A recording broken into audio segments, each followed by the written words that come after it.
गिरिजे स्कंद माता त्वं सेविता सर्वदा नरैः सर्वसौख्य प्रदे शंभु प्रिय ब्रह्मस्वरूपिणी। हे गिरिजा, हे स्कंद माता, आप सभी सुखों को देने वाली हैं। अगर आप मुझ पर प्रसन्न हो तो मुझे कुछ और नहीं चाहिए। मम भरता धुना कास्ते नैव जानामि तद्गतिं तेन युक्ता यथा हम वै भवामि गिरिजे नगे। जब गिड़गिड़ाने लगी तो माता पार्वती कहती, मांग क्या चाहिए?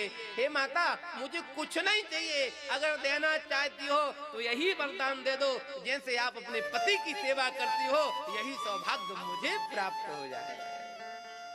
माता पार्वती ने कहा, करो ना पति की सेवा, किसने मना किया? मुझे पता ही तो नहीं है कि मेरा पति है कहाँ, किस अवस्था में। तब माता पार्वती कहती हैं, चंचुला, तुम्हारा पति ज्वर के कारण प्राणांत हुआ था। नरक की यातना को भोग करके इस समय विंध्य पर्वत पर, विंध्याचल पर्वत पर महान प्रेत बन गया है।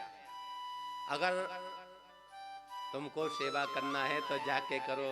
चंचुला कहती, मैं कैसे सेवा कर पाऊंगी? हे माँ, आप ही करुणा करो।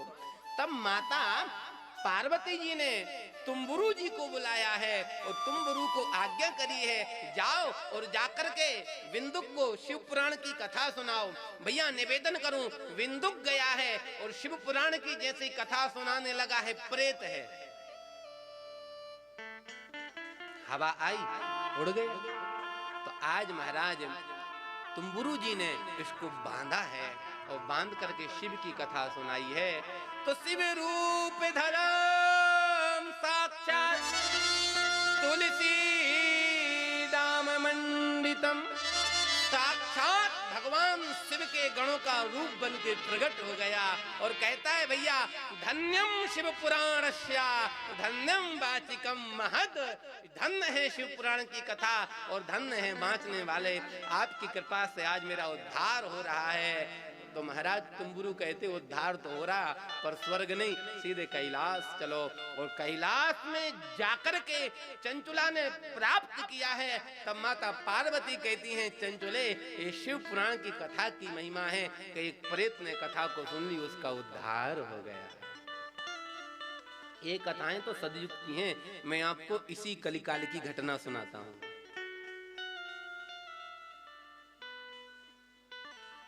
कई कथाएं। एक वृंदावन में संत हैं, श्री हरि बाबा जी महाराज, आश्रम है, अब तो नहीं है। बाबा का नियम था सिर्फ 3 घंटा सोते थे, 3 घंटा मात्र। तो देखो भाई, नींद शरीर की आवश्यकता है, भोजन शरीर की आवश्यकता है। आप नहीं दोगे तो शरीर रुग्ण हो जाएगा। तो अगर नींद पूरी नहीं करोगे तो नींद चाहे जब आएगी। तो बाबा को नींद आती तो जानते बाबा क्या करते? एक पैर पर खड़े हो जाते। फिर भी नींद आती तो कभी कभी तो बाबा छत पर पहुंच जाते और छत की जो दीवार होती ना उस पर खड़े हो जाते एक पैर के बार और कहते, सुन, नींद आएगी तो गिरेगा तो मर जाएगा, अब नींद नहीं आएगी। निवेदन करूं, डर के कारण बाबा को नींद नहीं आती, बाबा माला फेरते। पर बाबा का नियम 12 बजे सोना, लाइट का जमाना था नहीं। बाबा अधिक समय स्वाध्याय करते, लालटेन जलाते। तो बाबा एक दिन स्वाध्याय कर रहे, लालटेन जला के पढ़ रहे। तो क्या देखा, बाबा का लालटेन उठ के यहां से वहां चला गया। बाबा वहां गए, उठ के वहां चला गया। बाबा ने सोचा, इसके पैर कब से हो गए जो ये चलने लगा। बाबा ने कहा, को भगवान, कौन हो? किंबा प्रेत पिशाचो बा राक्षसो सीति संसिना, तू कौन है भाई, जल्दी बता। बोला, बाबा मैं प्रेत हूं। क्या चाहता है? उद्धार। कैसे? शिव पुराण की कथा सुनवा दो। और बाबा ने शिव पुराण की कथा सुनवाई। बाबा ने कहा एक बात बता, कथा तो मैं तुझे सुनवा दूंगा, पर मुझे कैसे प्रमाण होगा, हम कैसे मानेंगे कि तेरा उद्धार हो गया। बोला बाबा जहां आप पढ़ते हो ना वहीं पास में एक बरगद का पेड़ है। हाँ, बोले जब कथा पूरी होगी मैं उसी डाली पर रहता हूँ, और जब मेरा उद्धार हो तो समझ जाना पेड़ फट जाएगा।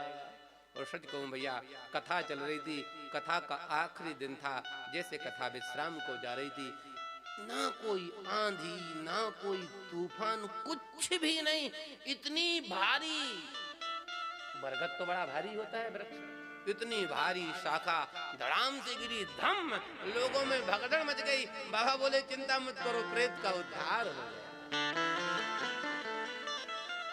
ऐसी है भैया शिव पुराण की कथा। ये अभी कथा शुरू नहीं हुई, ये तो महात्म्य चल रहा है, ये महिमा है शिव पुराण की। एक और कई कथाएं ऐसे पूज्य हमारे